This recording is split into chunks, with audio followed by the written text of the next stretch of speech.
प्यारे बच्चों, आज हम पाठ 8 मानवता ही विश्व सत्य का अध्ययन करेंगे।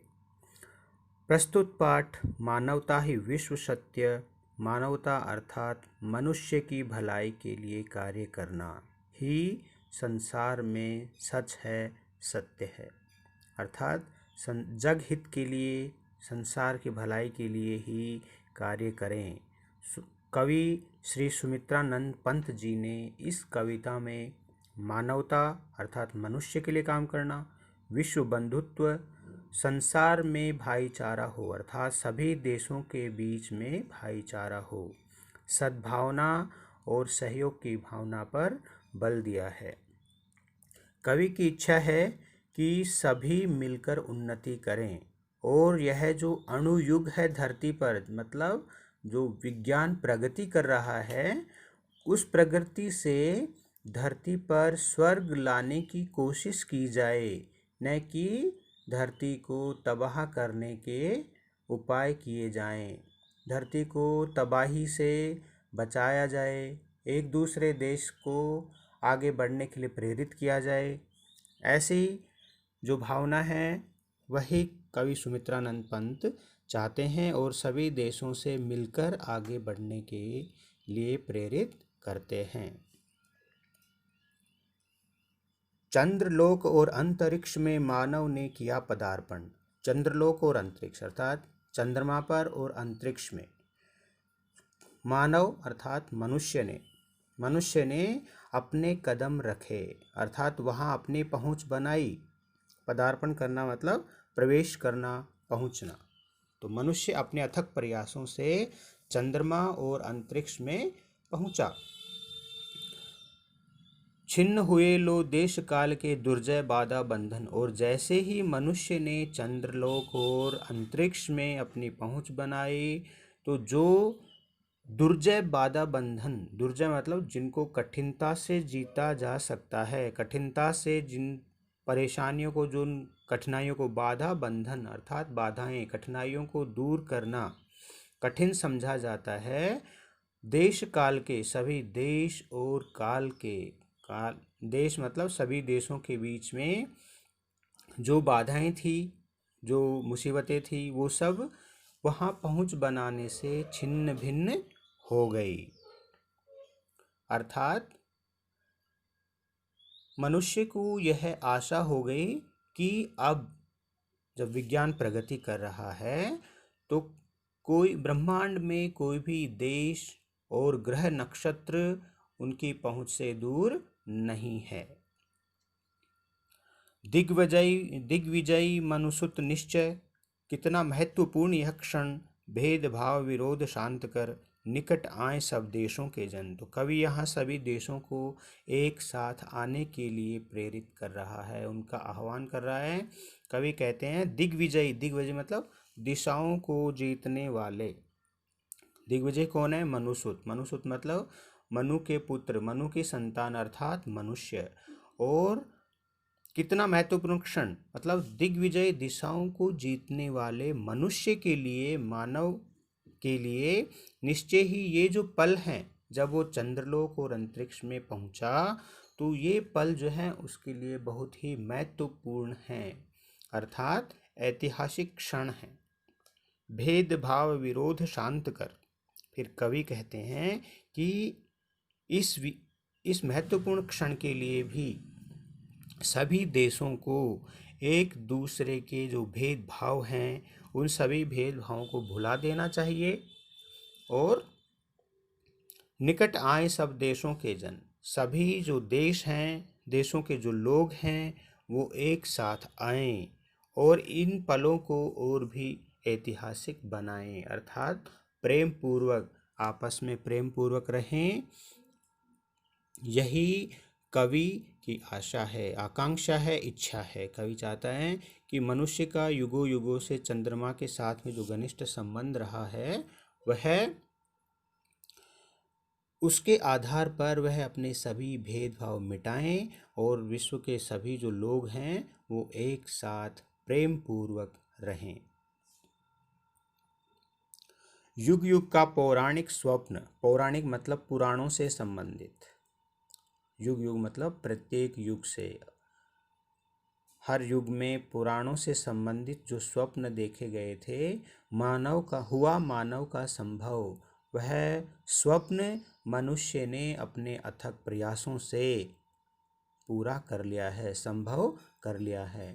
अर्थात चंद्रमा के संबंध में जो बातें की जाती थी, जो कल्पनाएं की जाती थी, उन कल्पनाओं को मनुष्य ने साकार कर लिया है।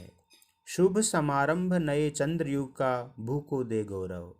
और शुभ समारंभ, समारंभ मतलब प्रारंभ होना, अर्थात चंद्रमा पर पहुंच करके मनुष्य ने एक नए युग का आरंभ किया है, और उस युग का नाम है चंद्रयुग, जो भू को दे गौरव। भू मतलब पृथ्वी, पृथ्वी को एक गौरव प्रदान करता है। पृथ्वी के साथ में कौन जुड़े हुए हैं? पृथ्वीवासी, अर्थात पृथ्वी पर रहने वाले लोग।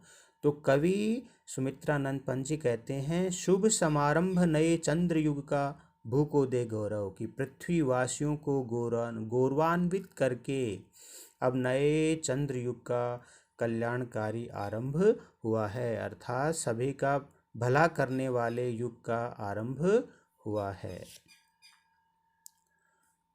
फहराए ग्रह उपग्रह में धरती का श्यामल आंचल। फहराए मतलब फहरा दें, अर्थात वहाँ पर पहुँच बनाएं। ग्रह उपग्रह में, प्रत्येक ब्रह्मांड के प्रत्येक ग्रह में धरती का श्यामल अंचल। श्यामल क्या होता है? हरा भरा, अर्थात जिस प्रकार पृथ्वी पर हरियाली है, हरा भरा है, उसी प्रकार जो अन्य ग्रह उपग्रह हैं, उन अन्य उपग्रह पर भी मनुष्य पहुंचकर पृथ्वी जैसी हरियाली और जीवन का संचार कर दे। सुख संपन्न जगती में, जगती मतलब संसार, सुख संपन्न जगती में और सुख शांति समृद्धि से युक्त संसार में बरसे जीवन मंगल। जीवन मंगल मतलब सभी का जीवन जो है वो कल्याणकारी हो, अर्थात किसी के लिए भी कोई अमंगल नहीं हो, अनिष्ट नहीं हो, किसी प्रकार का कोई दुख नहीं हो, सबके लिए कल्याण की भावना हो। ओके, तो कवि कहते हैं कि सुख और वैभव से युक्त इस संसार में मनुष्य जीवन के कल्याण की बारिश हो, वर्षा हो, अर्थात संपूर्ण संसार में किसी प्रकार की कोई दीनता, किसी प्रकार का कोई दुख दिखाई नहीं पड़े, चारों ओर जीवन मंगल की बारिश हो। ओके, सभी देश मिल बने नवदिक रचना के वाहन, जीवन पद्धतियों के भेद समन्वित हो विस्तृत मन। और कवि कहते हैं कि सभी देश, अर्थात जितने भी देश हैं, वो सभी देश आपस में मिल जाएं।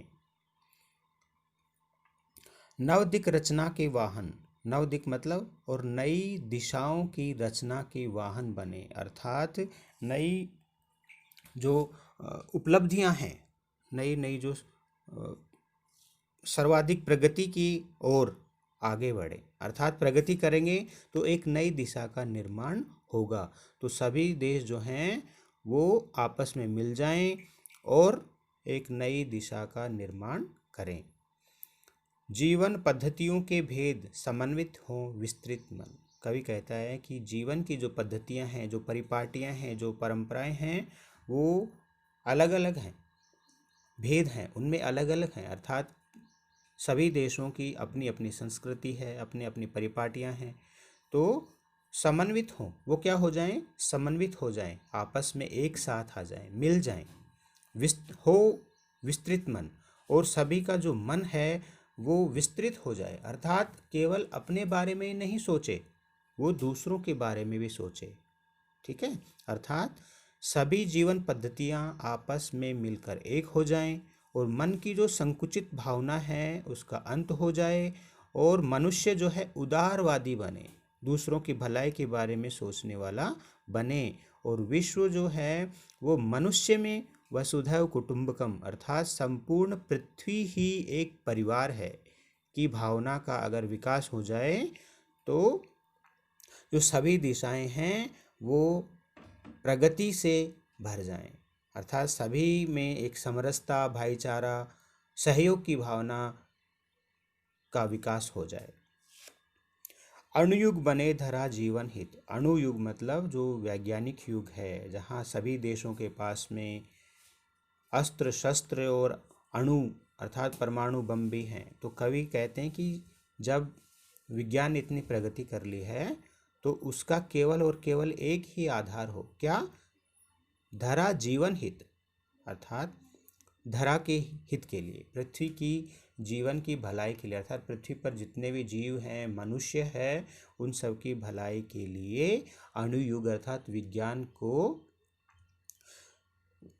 ऐसा प्रयोग करना चाहिए जिससे वह मानव जीवन के लिए कल्याणकारी सिद्ध हो। और अगर कल्याणकारी होगी तो क्या होगा? स्वर्ग सृजन का साधन, स्वर्ग सृजन अर्थात स्वर्ग का निर्माण हो जाएगा। सृजन मतलब निर्माण हो जाना। ओके, तो कवि कहना चाहते हैं कि विज्ञान का संपूर्ण विकास मानव जीवन के लिए ही होना चाहिए। परमाणु शक्ति मानव जीवन के विनाश का साधन नहीं होना चाहिए, बल्कि पृथ्वी पर स्वर्ग के निर्माण का साधन बननी चाहिए। मानवता ही विश्व सत्य। और कवि कहते हैं कि मानवता ही विश्व सत्य। विश्व का एकमात्र सत्य क्या है? मानवता की भावना। दूसरे जो लोग हैं अर्थात जो भी मनुष्य हैं, एक शहर में हो, दूसरे देश में हो, एक देश में हो, उन सभी देशों के मनुष्यों की भावना अर्थात उनकी भलाई के लिए कार्य करना ही सत्य है। भू राष्ट्र करें आत्मार्पण। भू मतलब पृथ्वी पर जितने भी राष्ट्र हैं, देश हैं, वो क्या करें? आत्मार्पण। आत्मार्पण मतलब स्वयं को अर्पित कर देना, अर्थात पृथ्वी पर जितने भी जीव हैं उनकी भलाई के लिए अपने आप को समर्पित कर देना। ओके, तो इसके समक्ष जो है समग्र पृथ्वी के राष्ट्र को आत्मसमर्पण कर देना चाहिए, अर्थात संपूर्ण विश्व एक राष्ट्र बने और संपूर्ण देश मानवता की ही बात सोचें। वे अणु शक्ति से एक दूसरे के विनाश की बात नहीं सोचे, बल्कि